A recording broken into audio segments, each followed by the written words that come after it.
ito pala, ito yung radyo natin na pwede nyo siyang isaksak sa kuryente.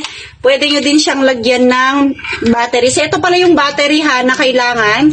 Kung gusto nyo po ng may battery, okay lang. Pwede nyo siyang lagyan ng battery para at least kahit wala kayong kuryente, pwede nyo pa din siyang magamit. So, dito siya. Dalawang battery pala ang kailangan mga sis. Yung ano natin. Okay, so dalawang battery po yung kailangan para magamit nyo po yung ating radyo. So, ito po yung battery niya ha. Oh, pack na pack.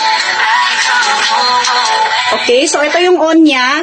Ito pwede nyo din po siyang isaksak. So, ayan, pwede nyo din po siyang isaksak sa kuryente yung ating radyo na meron po siyang AM, FM. Okay, so ayan, ito yung kanyang antena para at least mas malalo pa siyang malakas pagka inano nyo, binuklat nyo yan, mas lalo pang